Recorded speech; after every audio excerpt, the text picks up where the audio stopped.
श्रुतिस्मृतिपुराणानाम् आलयं करुणालयं नमामि भगवत्पादं शङ्करं लोकशङ्करं शङ्करं शङ्कराचार्यं केशवं बादरायणं सूत्रभाष्यकृतौ वन्दे भगवन्तौ पुनः पुनः सदाशिवसमारम्भां शङ्कराचार्यमध्यमाम् अस्मदाचार्यपर्यन्तां वन्दे गुरुपरम्पराम् ॐ सहना भवतु सहनौ भुनक्तु सह वीर्यं करवावहै तेजस्विनावधीतमस्तु मा विद्विषावहै ॐ शान्ति शान्ति शान्तिः।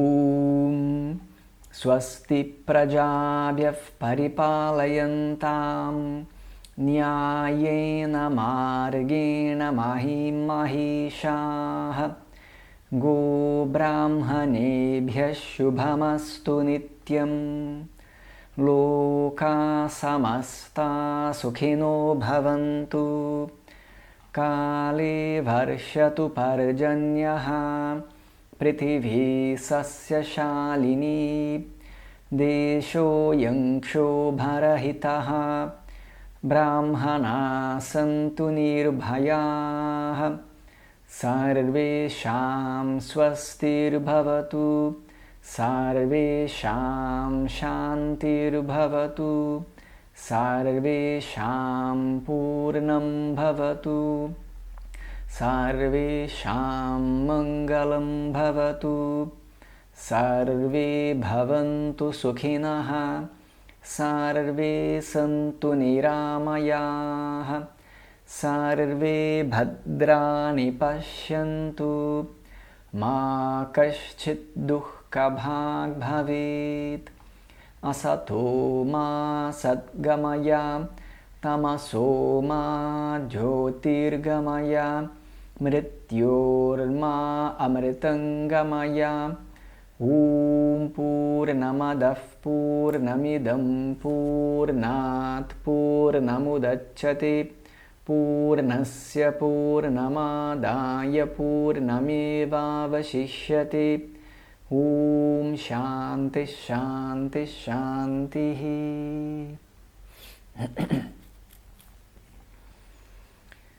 Vamos cantar o Gita Dhyanam. Parthaya pratibodhitam bhagavata narayanena swayam vyasena grathitam puranamunina madhye mahabharatam advaitamritavarshiniim bhagavatim ashtadashadhyayiniim ambatvamanusandathami Bhagavad Gite Bhavadveshiniim Namostute Vyasa Vishala Buddhe Pullaravindaya Tapatra Netra Yena Tvaya Bharata Taila Purnaha Prajvalito Jnanamayah Pradipaha Prapanna Parijataya Totra Vetraikapanaye Jnanamudraya Krishnaya Gitamritaduhe Namaha Sarvopanishado Gavaha Dugdha Gopalanandanaha Partho vatsasudhir bhokta dugdham gitamritam mahat vasudevasutam devam kamsachanuramardanam devaki paramanandam krishnam vande jagadgurum Bhishmadrona Jayadratha Gandharanilotpala Shalyagrahavati Kripena Vahani Karnena Velakula Ashwathama Vikarna Ghora Makara Duryodhana Vartini Sotirna Khalu Pandavairananadi Kaivartakah Keshavaha Parasharyavachasarojamamalam Gitarthagandhotkatam Nanakyanakakesaram harikatha Sambodhana bodhitam Loke sajjana shatpadairaharaha Pepiyamanam muda Bhuyad Bharata Pankajam Kalimala Pradhvamsina Shreyase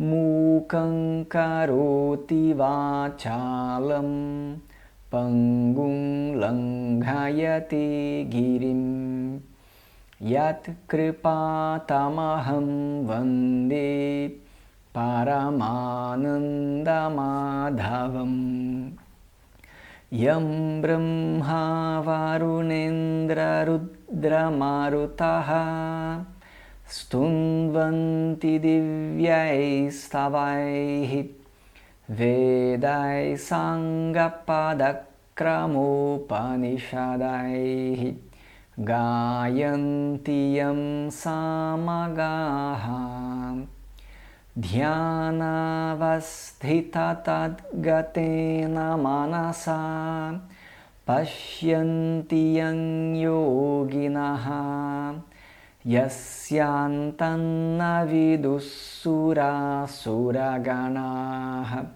Devaya tasmai namaha. Aula de Gita a gente sempre começa demora para começar, né? Porque é tanto canto, né? Gita Dhyana, começa cantando para os mestres, aí agora já está cantando, já tem anos, a oração pela paz mundial, que já é cumprida. Aí canta o Gita Dhyana, é bom que também a gente vai entrando no estado meditativo, né? Porque, afinal das contas, o ideal é a gente assistir a aula no estado mais meditativo, mais contemplativo, que é para poder estar concentrado, né? Se a gente já chega na aula direto, né? Chega do trabalho correndo e aí senta, pum, aí a mente até recuperar, até ela entrar na linha ali para poder sintonizar direito, leva tempo e aí a gente perde uma boa parte da aula. Por isso que os cantos são tão bons também, para ajudar a gente a dar essa baixada, ligar na cabeça ali, tá na hora da aula e aí lá vamos nós, né?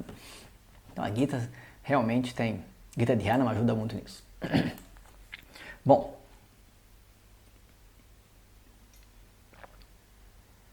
então hoje a gente começa o capítulo 2 da Gita.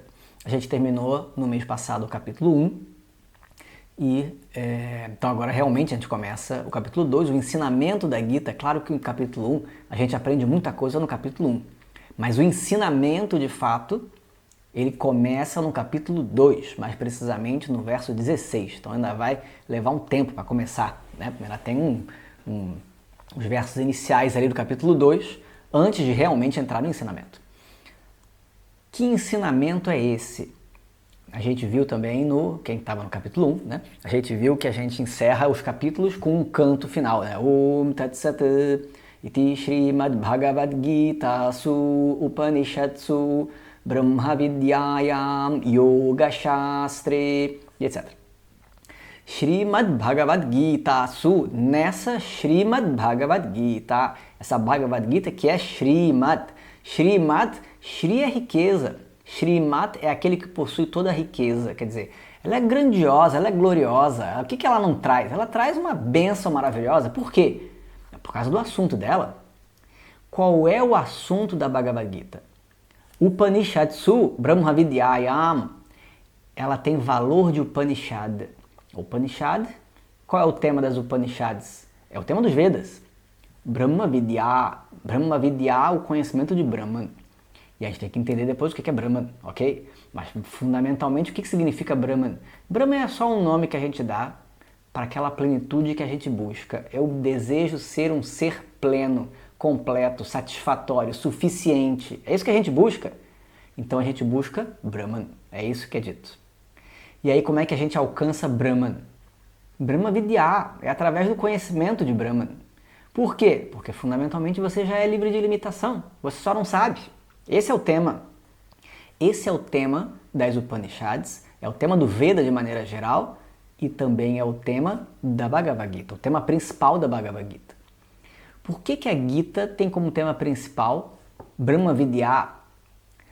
Porque afinal de contas ela reflete os Vedas. Ela reflete os Vedas. Por isso que ela tem status de Upanishad. Não está lá dentro do Veda. Ela é muito posterior. Mas ela reflete exatamente o que o Veda diz. E aí, para que se fala isso? Ora essa, fala isso porque o ser humano busca esse ser livre de limitação, que os Vedas vão dizer, já é ele, só que ele não sabe. Por que a gente busca? Porque isso aí não é uma escolha, não é uma escolha. Ninguém busca porque quer, ou melhor, só busca aquele que quer. Mas a busca está lá o tempo todo. Se você vai correr atrás de satisfazer essa busca ou não, aí depende da pessoa. Mas a necessidade por essa busca, ela está ali sempre. A gente, quando fala sobre desejos, né, sobre buscas, a gente tem dois tipos, basicamente. Quer dizer, a gente já viu que tem vários tipos de buscas humanas. São 4, os Purusharthas. A gente não vai falar disso hoje. Mas a gente pode dividir de uma outra maneira, 2 tipos de buscas. Quais são as buscas? Uma busca por aquilo que eu quero, mas não preciso. Mas eu quero. Puxa vida, seria tão bom tomar um açaí agora. Eu quero.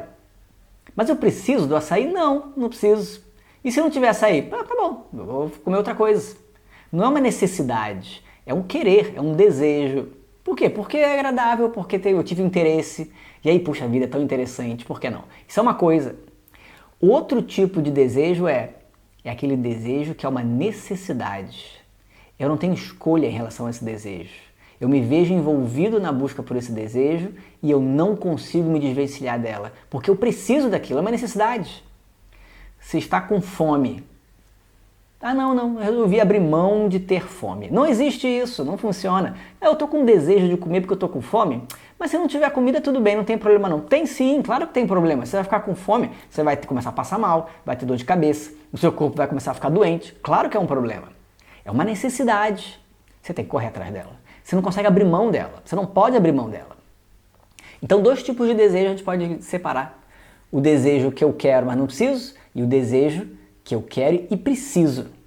Às vezes eu nem quero, mas eu preciso. O que eu vou fazer? Então eu quero porque eu preciso. Lá vou eu. Então, quando é uma necessidade, eu não posso abrir mão do desejo.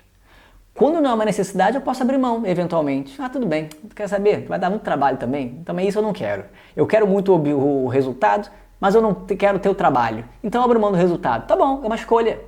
Como é que você vai abrir mão da necessidade? Você não tem escolha com relação à necessidade. Essa busca fundamental humana, ela é um desejo dispensável. Eu quero estudar Vedanta porque é legal, né? Mas se não der também, tudo bem. Vou fazer outra coisa da vida, vou para a praia. Ou essa busca fundamental humana é uma necessidade. A busca fundamental humana é uma necessidade. Estudar Vedanta, a pessoa vai entender que através do estudo de Vedanta eu satisfaço essa busca fundamental. Ok, então para mim Vedanta é muito importante. E aí eu não abro mão, é uma necessidade nesse sentido. Aí eu vou estudar Vedanta.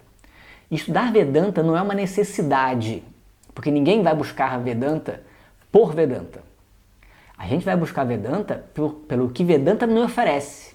E o que Vedanta me oferece? Me oferece um conhecimento que vai colocar fim ao sofrimento humano. Isso é uma necessidade, eu quero. Isso eu quero. E é uma necessidade porque eu não consigo abrir mão. Não existe a possibilidade de, quer saber? O mundo é uma dificuldade mesmo, o mundo tem um monte de sofrimento, ninguém veio aqui ser feliz, eu abro mão da felicidade. Pronto, eu vou viver em paz com a minha infelicidade. Vou viver feliz na minha infelicidade. Não dá, é um contrassenso, não funciona. Não, eu tô bem, eu tô feliz sendo infeliz. Não, não tá, né? Não tem como. Né? Quer dizer, a pessoa pode viver feliz, relativamente feliz, que bom.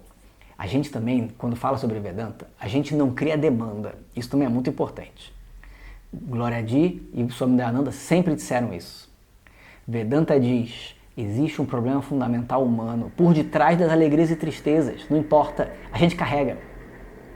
Aí, quando a gente fala isso, vira uma pessoa e diz, mas eu não tenho isso não, eu sou muito feliz na minha vida, eu estou em paz, estou feliz, estou tranquilo. O que a gente diz para essa pessoa? Que bom, ou que continue assim. Pode ir embora, não tem problema. Mas é verdade que ela está em paz mesmo? Se ela não tem o autoconhecimento, se ela não tem a clareza de que ela é a paz, é evidente que ela não tem paz, fundamentalmente falando. É claro que ela vai ter um problema. Ela nem sabe que ela carrega um problema fundamental e ela diz que ela está feliz na vida. Tá bom, ela está carregando um problema fundamental ali e ela não sabe. Mas a gente vai cutucar esse problema? Não! A gente vai dizer para a pessoa, que bom que você está em paz, siga em paz. Uma hora ela vai se deparar com esse problema. E quando ela se deparar com esse problema, Vedanta está disponível. Aí ela começa a escutar. Por isso que a gente diz também que Vedanta não adianta a gente querer levar, não, estuda só, estou estudando Vedanta, é tão legal, vai lá assistir uma aula, vem estudar comigo. A gente pode fazer isso, a gente vai e convida, mas quantas pessoas que a gente convida realmente ficam no final das contas?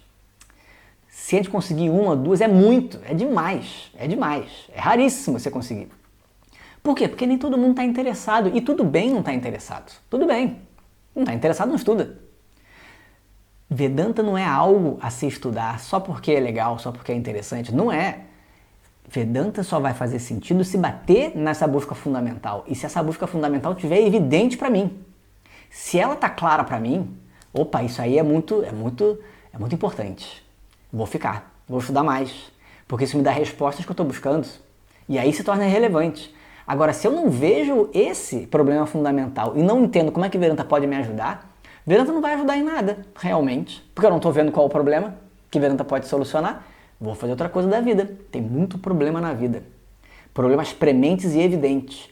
Vedanta vai me ajudar nesses problemas? Diretamente não, indiretamente sem dúvida, porque ele vai resolver o que está por detrás. Mas a pessoa não consegue enxergar, não vai estudar Vedanta. Então, a necessidade, a pessoa vai estudar Vedanta não por Vedanta, ela vai estudar Vedanta pelo resultado que se obtém ao estudar Vedanta. E o resultado é essa busca maior, que é uma necessidade. Eu não consigo viver com a minha falta de paz. E tá tudo bem, tá ótimo. Não, não tá ótimo. Eu preciso descobrir essa paz de alguma forma. Tá?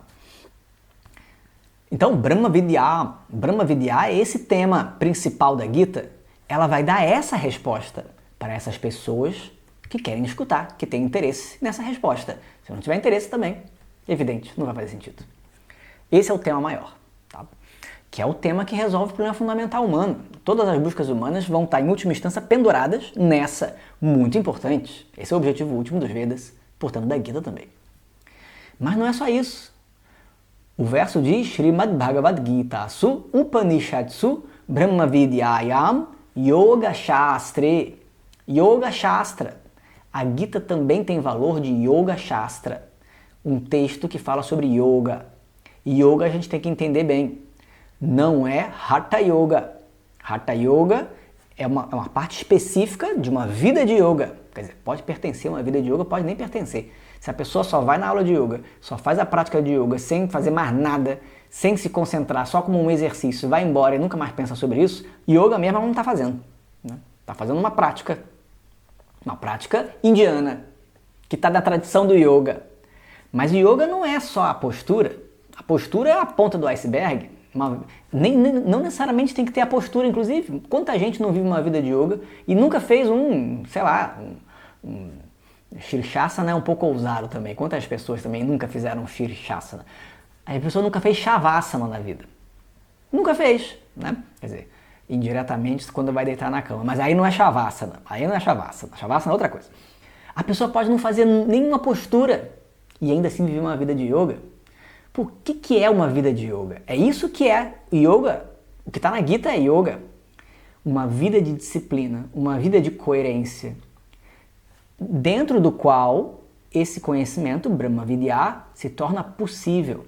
Essa busca maior por esse conhecimento, ele só vai ser de fato satisfeita, né? Essa busca só vai ser satisfeita realmente, se a gente passar por esse processo, que é um processo de ensinamento, e esse processo de ensinamento só vai ser bem sucedido dentro de um contexto de vida na qual ele faça sentido.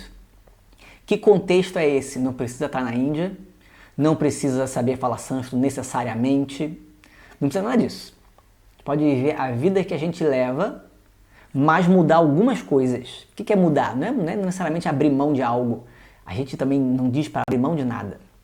Numa vida de Yoga e Vedanta, a gente inclui. A gente inclui uma prática meditativa.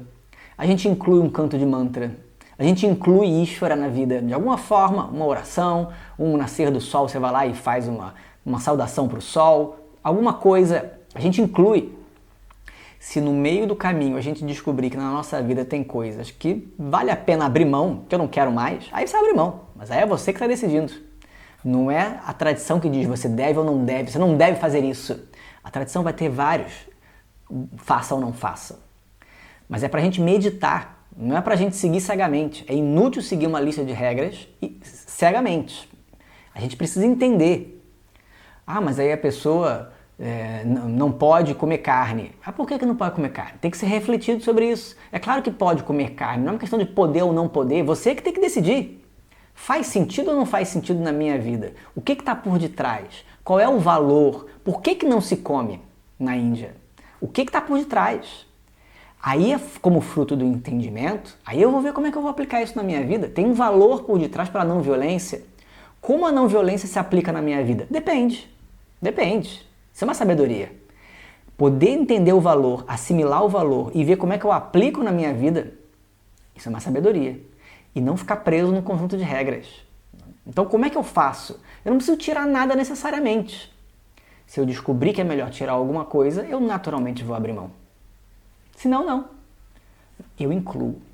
Isso é uma vida de disciplina.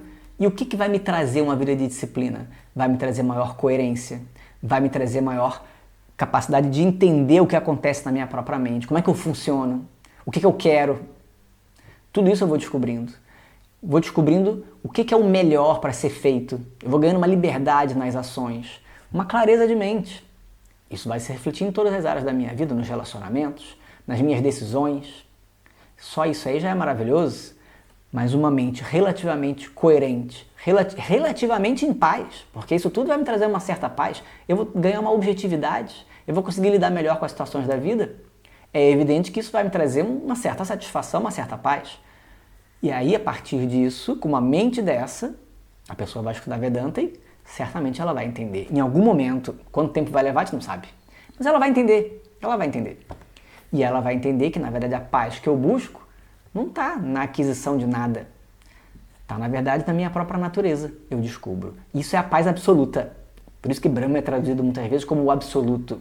Por quê? Porque esse Brahma é essa paz que é absoluta. O que é esse absoluto? Absoluto significa não relativo. E o que é o relativo? O relativo é aquilo que depende.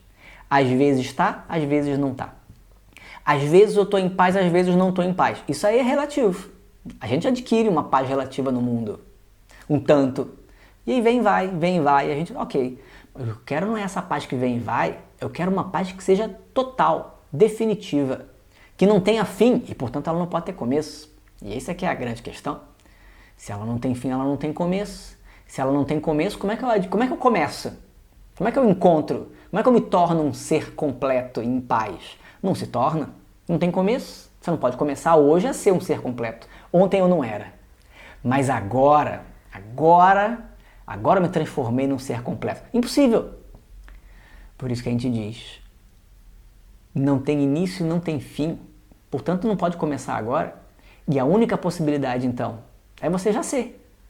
Só que eu não sei, esse é o ponto. Eu já sou a paz e eu não sei. Então qual é o meio? Conhecimento. Brahma Vidya, o conhecimento desse absoluto, dessa paz absoluta que é a minha própria natureza. Esse é o objetivo. Tudo bem? Isso aí quem já viu o primeiro capítulo, a gente já viu, né? É uma revisão. A Gita ela é especial porque ela é ao mesmo tempo Brahma Vidyayam Yoga Shastri. Ela tem valor de Upanishad porque vai direto no ponto e traz esse ensinamento maior sobre a minha própria natureza, que é o que a gente diz que é de fato Vedanta, né? O coração de Vedanta, o que é com propriedade Vedanta é isso. Mas também fala o que está na periferia do estudo de Vedanta, que é uma vida de disciplina, yoga, que vai dar suporte para esse estudo maior. Então a Gita é completa. Ela vai trazer tanto o estilo de vida quanto o autoconhecimento. Tá tudo ali. Que é o assunto do Veda, por isso que o Veda é tão grande. Vai trazer tudo o que vem antes das Upanishads, uma vida de disciplina, e o que está ali na Upanishad, o autoconhecimento. Tá? E aí, no capítulo 1, a gente viu que a Gita é um diálogo entre Sri Krishna e Arjuna, no meio do campo de batalha. E aí a gente viu toda a questão do sofrimento de Arjuna, que é muito... Claro que a gente não vai rever isso tudo, porque afinal de contas, foram 2 meses de aula, né? Vendo a história do Mahabharata, que ainda assim foi em resumo, né? Porque o Mahabharata é gigantesco, mas no meio do campo de batalha, Sri Krishna, como charreteiro da carruagem de Arjuna, o grande herói do tempo dele, naquela batalha que era muito certa, não tinha a menor dúvida, Arjuna estava certo na batalha. Ele e os irmãos, os Pandavas, contra os primos que eram adhármicos, eles eram inadequados, eles fizeram atrocidades, estavam errados, claramente errados. Chegou ao cúmulo de estourar uma guerra, né? Não por causa dos Pandavas, mas porque os primos, né, que são os Kauravas, Duryodhana e companhia, eles forçam a barra e atropelam todo o Dharma. E nunca ninguém chega e fala, basta, uma hora alguém tem que dizer basta. E quem é que tinha que dizer basta naquela hora? Eram os Pandavas, que eram guerreiros, eram governantes, eram responsáveis por garantir o Dharma na sociedade. Essa era a função deles. E aí a guerra é inevitável. Eles vão para a guerra. E no meio do campo de batalha, Arjuna muito empolgado, muito animado, né? Com um arco na mão. A maior guerra, a maior batalha do tempo deles. Que glória! Né? Por favor, me mostre, coloque o carro no meio do campo de batalha, eu quero ver com quem eu vou lutar. E aí Sri Krishna coloca o carro e ele vê só pessoas conhecidas, rostos conhecidos, irmãos, primos, irmãos não dele, né? Mas enfim, irmãos entre si, são todas pessoas conhecidas, parentes. O próprio mestre, os mestres de armas estão ali, o grande avô, todo mundo ali, do lado oposto. E aí ele não vê 2 exércitos.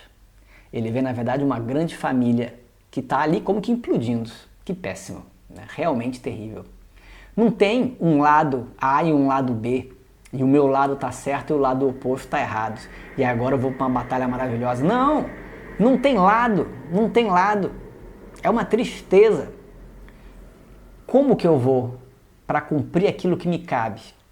Como é que eu vou ali e vou matar meus parentes e pessoas queridas por mim? Ele não aguenta. Ele entra num conflito, realmente. Ele não aguenta. E aí, ele realmente entra na crise de ansiedade, né? A descrição, como a gente viu, a descrição da crise de ansiedade de Arjuna é fantástica, né? Porque a gente passa igualzinho.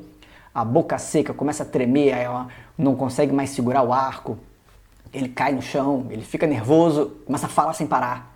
E aí fala um monte de argumento, porque ele, na verdade, estava com medo. Medo quer dizer, medo de fazer aquela ação. Ele não queria fazer a ação, mas ele tinha que fazer a ação.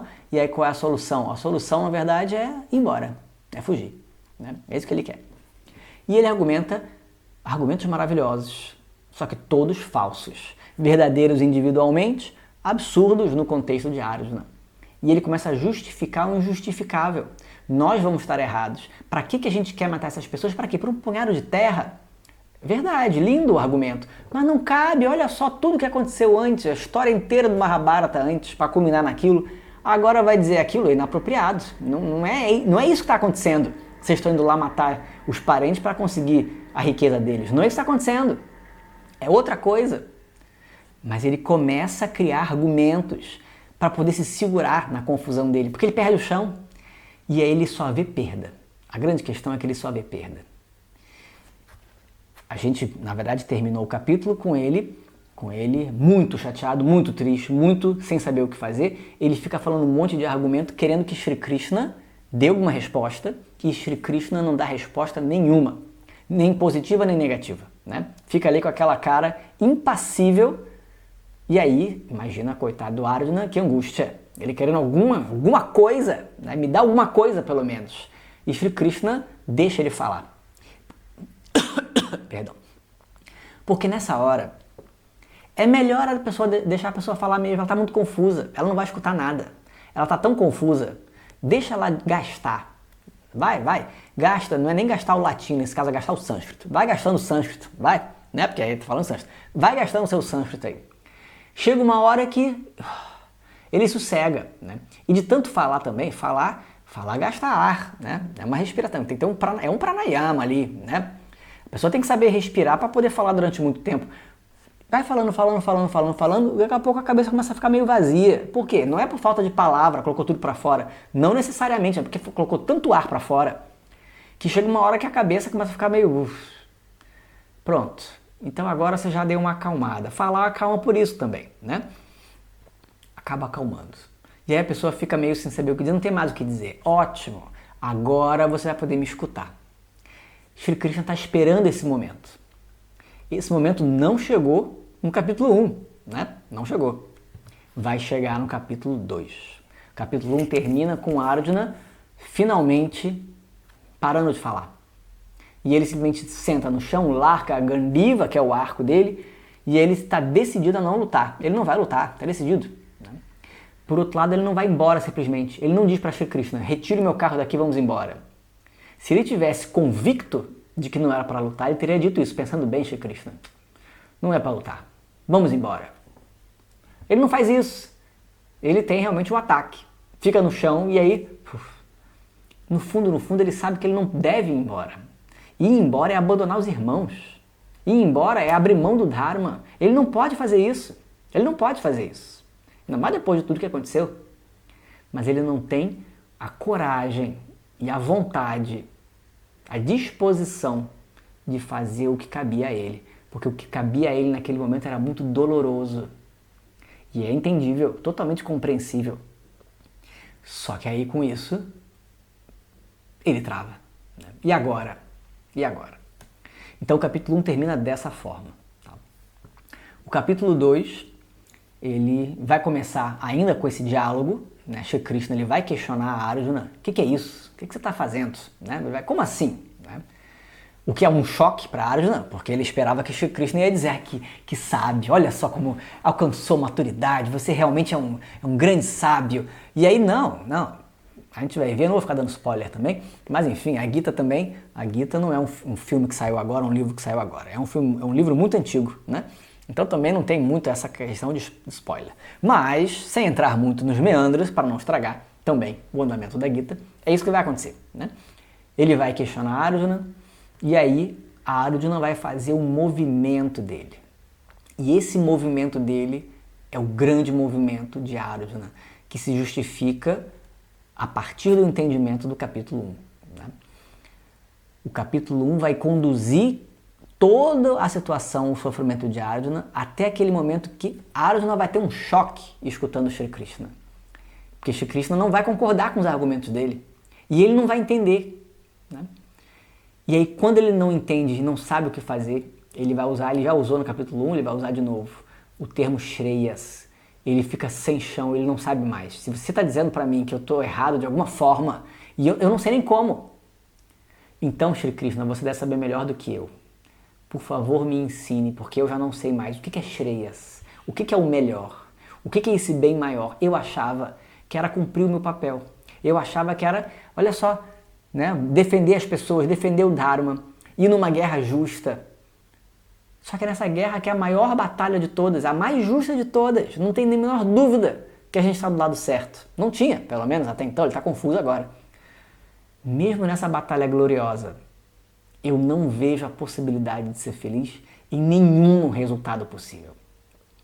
Ele se depara com uma coisa muito importante que é, no mundo, todo ganho tem uma perda. Também é verdade que toda perda tem um ganho, mas nesse momento ele só está vendo a perda, ele não consegue ver o ganho. Isso é muito importante. Ele só vê a perda. Ele só vê perda. O que a gente pode fazer para poder, de alguma maneira, se ver livre disso? A gente passa a vida inteira tentando fazer com que a gente só tenha o ganho e a gente consiga zerar a perda. Porque tendo só o ganho, zerando a perda, eu vou ser feliz. Não, não funciona. Não funciona por todos os motivos. Primeiro, porque nunca vai ser zero de perda. Sempre vai ter uma perdinha que seja. Sempre vai ter. Nunca vai ser zero. E segundo, mesmo que eu conseguisse zero de perda num certo momento, o mundo é mutável.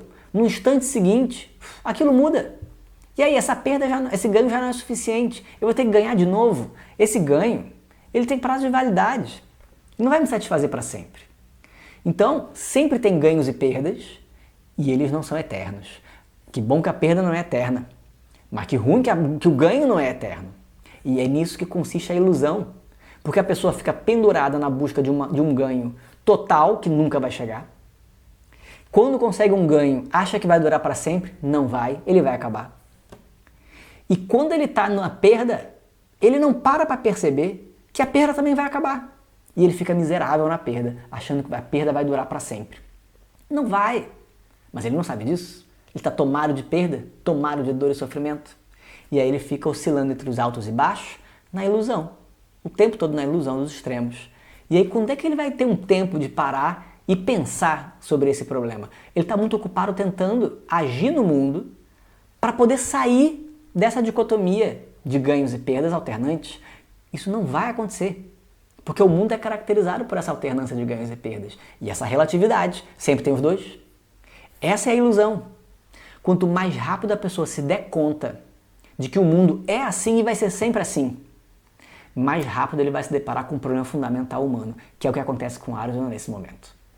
Arjuna percebe que ele não tem saída. Ele não vê saída no mundo. Não tem o que fazer. Não tem o que fazer. Lutar é perda. Fugir é perda também. É isso que Shri Krishna vai dizer para ele. Você acha que fugir vai resolver alguma coisa? Não vai resolver nada. Você não está querendo ir embora por nobreza, você está querendo ir embora porque você não aguenta. E o que você acha que vai acontecer quando estiver lá longe? Vai todo mundo ver como Arjuna foi nobre? Não, vai todo mundo rir da sua cara e vai dizer que você é um covarde, fugiu. Na hora da batalha foi embora. Ele foi embora.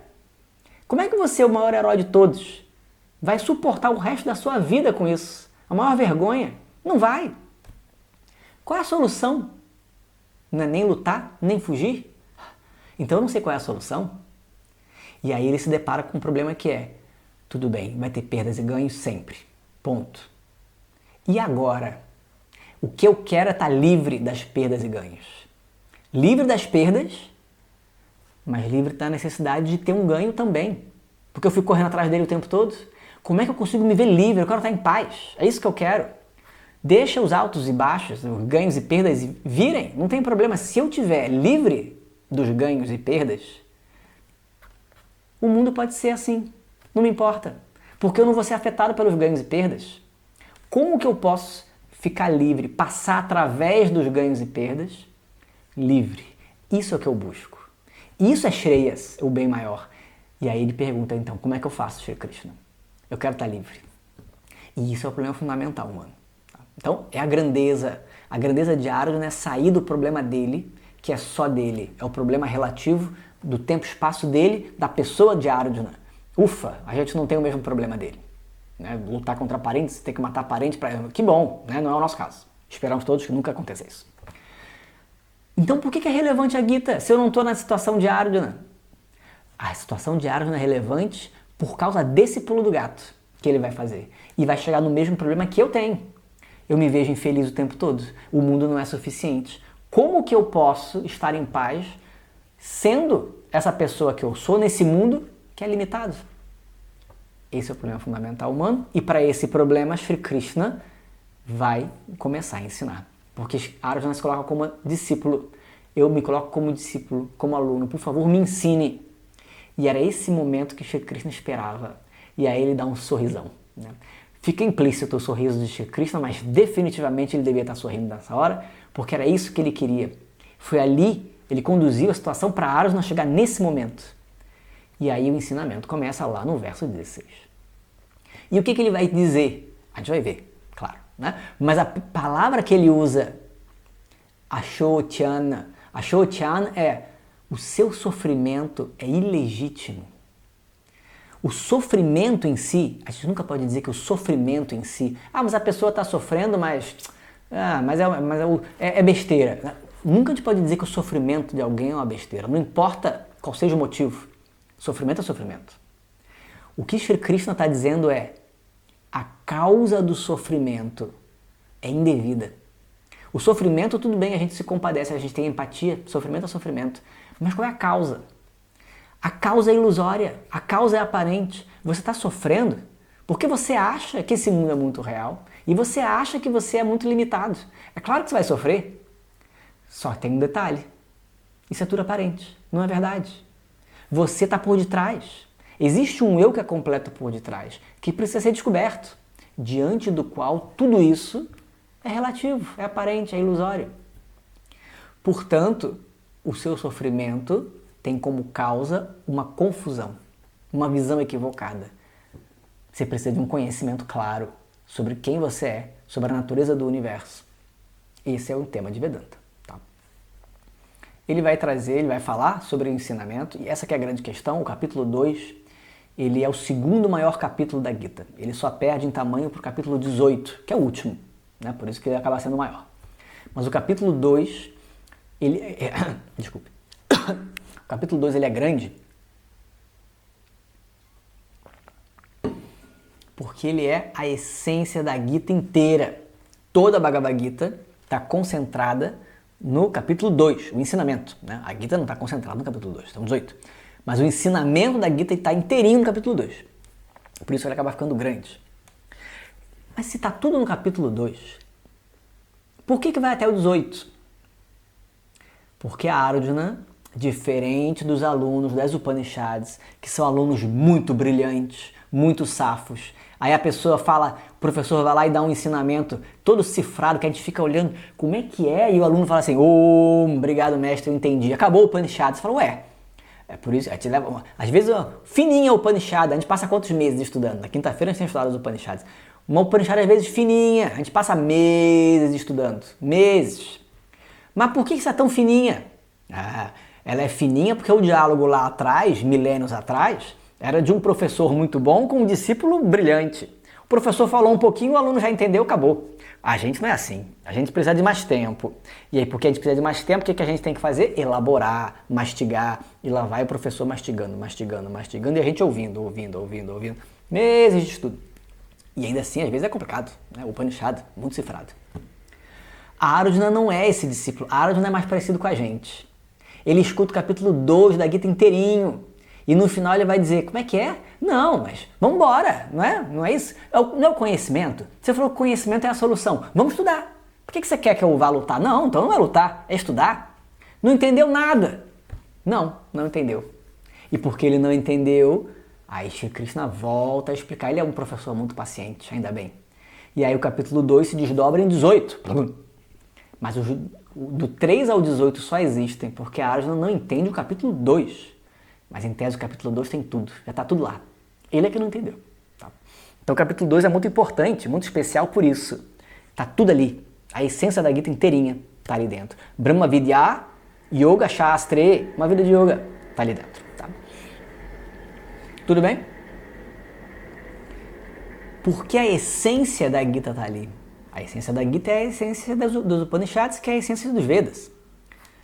Por isso o capítulo 2 é chamado Sankhya. Sankhya aqui não é o Darshana. Quem não conhece de Darshana, ignora esse assunto.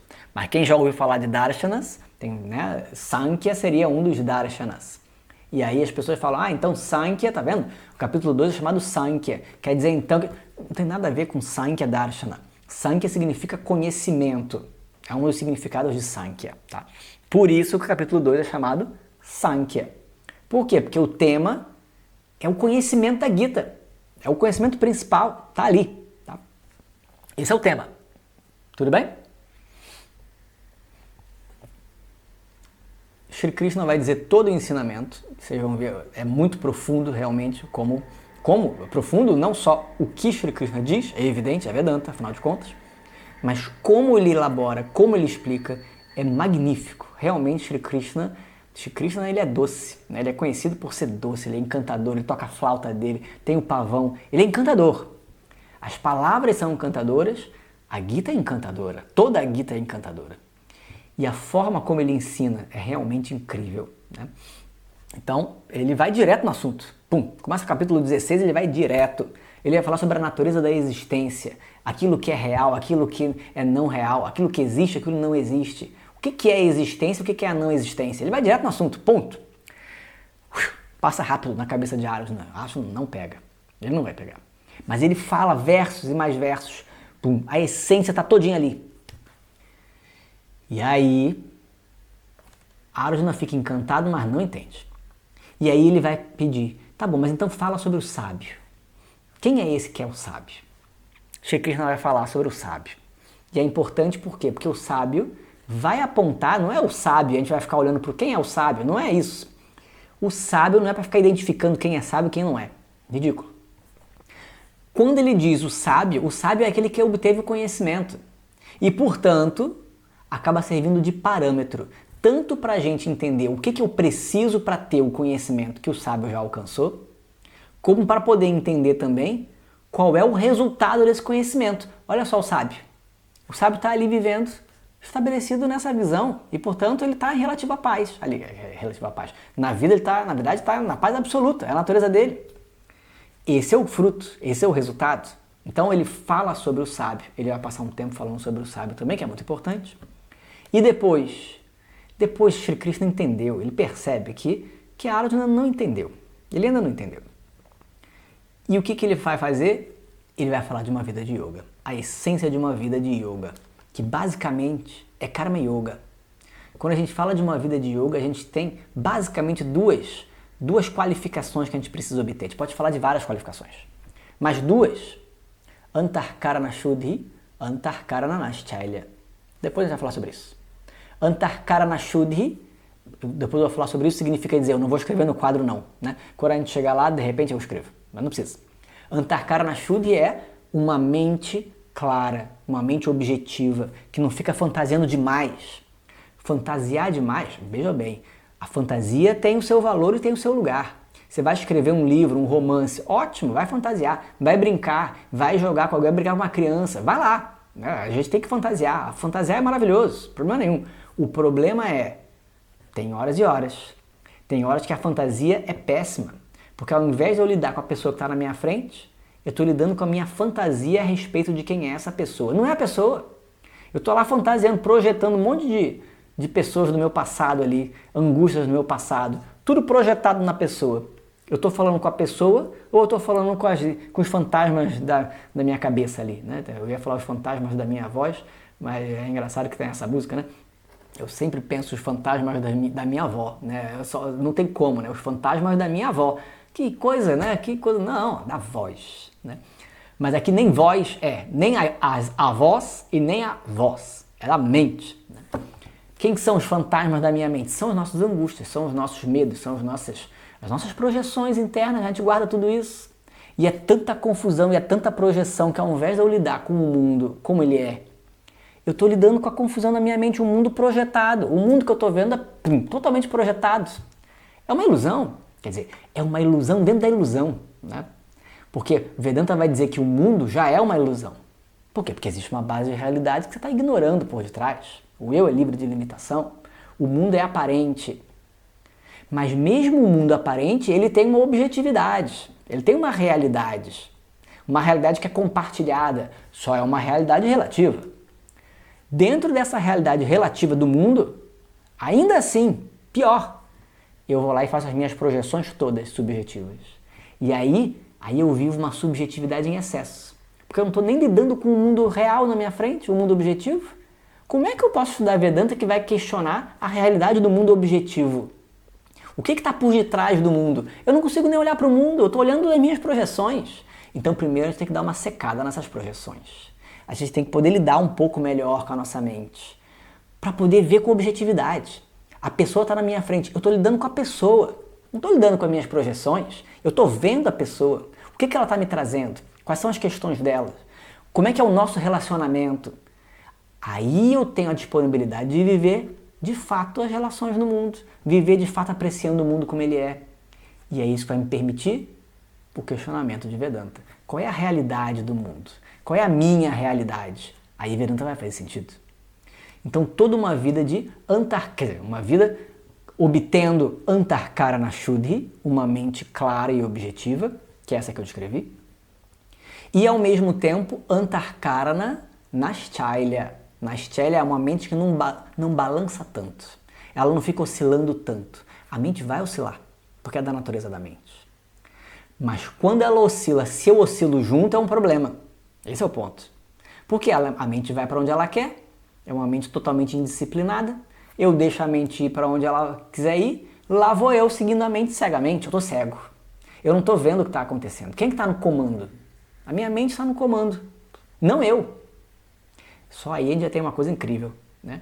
Porque se a mente está no comando e não eu, então o que eu tenho que aprender? Eu tenho que aprender a pegar as rédeas na minha própria mente. Bom, então a gente está falando que a nossa mente não sou eu. Ponto. Existe um eu por detrás da mente. Mas isso aí, em Vedanta, a gente questiona depois, né? No autoconhecimento. Antes eu tenho que entender que a minha mente tem um funcionamento. Tudo bem, como é que ela funciona? Como é que ela opera? Como é que ela oscila? Quais são as causas que me levam para a raiva, para o medo, para a angústia? O que está ali por detrás? Eu tenho que ter um estado de alerta da mente. A mente tem que estar disponível para mim. Eu tenho que estar ligado nela, percebendo o que está acontecendo. Aí eu começo a ganhar um comando sobre a minha mente. E aí esse estado de alerta da mente a gente chama Antarkarana Naschalya. A mente que não fica oscilando, a mente vai oscilar de novo. Mas eu consigo ter um comando. Não, agora, pum, vamos ficar aqui nessa direção. Balança um pouquinho, mas a gente vai nessa direção. E a gente vai. Porque eu aprendi a lidar com a mente. É um comando sobre a minha mente. Sem esse comando sobre a minha mente, eu não sei nem o que eu quero da vida. Eu não estou conseguindo ver o que eu quero, o que eu acho, o que eu sinto. Não consigo ver o que eu penso. A mente vai sozinha, está no plano automático. E aí a vida passa inteira. E aí? E aí a vida passou, e aí? O que eu fiz mesmo? Parece que foi um sonho. A pessoa que vive sem estar atenta a si mesma, quando olha para trás parece que ela estava sonâmbula. Alguém viveu por mim. Por quê? Porque eu não estava no comando. Eu só via acontecer. Mas eu não estava ali de fato. Não, então vamos puxar essa mente. Vamos ver quais são os caminhos que eu tenho na minha disposição. Quais que eu quero seguir? O que eu posso? Aí eu ganho um comando. Uma vida meditativa vai trazer essa visão mais clara. Aí eu posso questionar quem é o eu por detrás da mente. Já que eu tenho o comando sobre a minha mente, opa, então eu não sou a mente. Quem é o eu então? Aí Vedanta vai fazer sentido. Antarkarana Shuddhi, Antarkarana Naschalya. Tudo bem? Basicamente duas qualificações. Uma mente clara, objetiva, né? Não muito subjetiva, mais objetiva do que subjetiva. E Antarkarana Naschalya, que é uma mente disponível, um estado de alerta da mente. Ela não vai ficar oscilando e eu vou junto. Eu tenho um comando. Tá. Como é que eu obtenho essa mente, que tem essas duas qualificações? Uma vida de yoga, uma vida de várias disciplinas. Depende? Que disciplina depende? Mas a base de uma vida de yoga é Karma Yoga. Karma Yoga vai me trazer essa maturidade emocional. Maturidade emocional também é outra tradução para Antarkarana Naschalya, para Antarkarana Shuddhi. Uma mente clara, pouco subjetiva, menos subjetiva e mais objetiva. Por quê? Porque eu tenho uma maturidade emocional. Não vou ficar batendo o pé para cada coisa que acontece no universo que eu não gosto. E aí, ai que droga, o universo não gosta de mim? O universo não está preocupado com você nesse sentido. Não, eu vou pegar ali, eu vou atrapalhar o fulano. Não é isso. O universo não está aí preocupado em puxar o seu tapete. Mas a gente acha isso. Incrível, né? Ah, porque tudo aconteceu errado, alguém não gosta de mim. Quem não gosta? Quem não gosta? O universo não gosta? Isso deve ser muito importante, realmente. Para o universo inteiro estar ali concentrado para te boicotar. Não, você não é o centro do universo. O universo está aí vivendo, está acontecendo, está manifestando. Cabe a mim perceber, tá bom, qual é o melhor caminho a ser seguido Por quê? Porque eu quero ser inteligente, eu quero ser esperto. Quais são as possibilidades? São essas. Qual o melhor? É esse. Lá vou eu. É o meu caminho. Eu que tenho que fazer esse caminho. Não é o universo ficar passando a mão na minha cabeça simplesmente. Isso aí é uma mente imatura. Né? Então, quando eu ganho uma objetividade, aí sim. Karma Yoga vai trazer essa objetividade. Esse é o fundamento de uma vida de yoga. A partir daí a gente vai fazer outras disciplinas. Dhyana, meditação. Vai trazer Ishvara em mente. Mais tarde ele vai falar sobre isso também. Né? Basicamente esses três. Né? Karma Yoga, Dhyana Yoga, Bhakti Yoga. Né? Uma vida de Karma Yoga, com foco na atitude da ação. A gente vai ver depois, ele vai explicar o que é Karma Yoga melhor, lógico. Capítulo 2 é maravilhoso, porque ele foca muito em Karma Yoga, porque é a base. Né? Ele vai trazer definições incríveis sobre Karma Yoga. E sobre Yoga, o que é Yoga? Shri Krishna acho que traz 4 definições de Yoga ao longo da Gita. Né? Que é incrível, realmente incrível. Então, Karma Yoga, Dhyana, a meditação, a disciplina meditativa. Lá no capítulo 6 ele vai falar melhor sobre isso. E depois, Bhakti, a devoção, trazer Ishvara em mente, trazer o divino. E aí a gente tem, na verdade, Karma Yoga. Depois do capítulo 2, ele vai até o capítulo 5, ele vai trazer Karma Yoga. Né? Basicamente, ele vai trazer outras coisas também, mas ele vai falar sobre Karma Yoga bastante. Capítulo 6, ele vai falar sobre meditação e só. Só um capítulo. E nem é dos maiores. Eu falo, ué, mas que coisa, tão pouquinho de meditação. Por quê? Porque não precisa falar mais do que aquilo, não. O que você precisa saber? Está no capítulo 6. Como fazer? O que é importante na meditação? Tá bom. A importância da meditação. Tá bom. E o resto? Agora o resto é no que você medita. E aí é Ishvara. Aí vai falar sobre Ishvara. Bhakti é devoção. E aí é do capítulo 12 até do capítulo 7 até o capítulo 12. Só sobre Ishvara. Só sobre devoção. Muita devoção. Do 13 ao 18, que é o último bloco da Gita, aí ele vai voltar e vai falar sobre outros assuntos, mas ele vai trazer todo o ensinamento de várias maneiras diferentes e vai fechar no capítulo 18. Tá? Tudo bem? Tudo com muita calma. Por enquanto a gente vai ver só o capítulo 2. Né? Mas em essência o capítulo 2 está todinho, incluindo o conhecimento todos, está tudo refletido aqui. Tudo bem? Muito bem. Então, na próxima aula a gente vai ver os versos. A gente não vai ver hoje na aula, claro. Na próxima aula a gente volta a ver os versos do capítulo 2, aí realmente a gente entra no capítulo 2.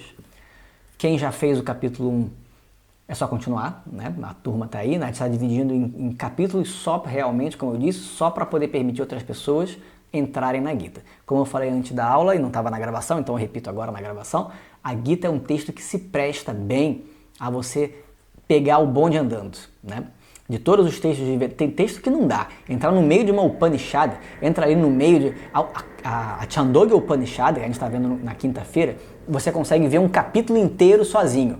Capítulo 7, capítulo 8, capítulo 9, são como se fossem independentes. Tem conexão, mas dá para estudar sozinho.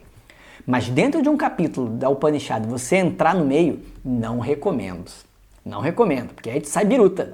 Já é difícil acompanhar a Upanishad, porque ela é muito abstrata, muito simbólica. Se pegar no meio, perdeu a base inicial. Melhor esperar o próximo capítulo. Melhor esperar, né? A Gita não tem esse problema. Mesmo no meio do capítulo, a gente vai pegar. A gente vai pegar coisas.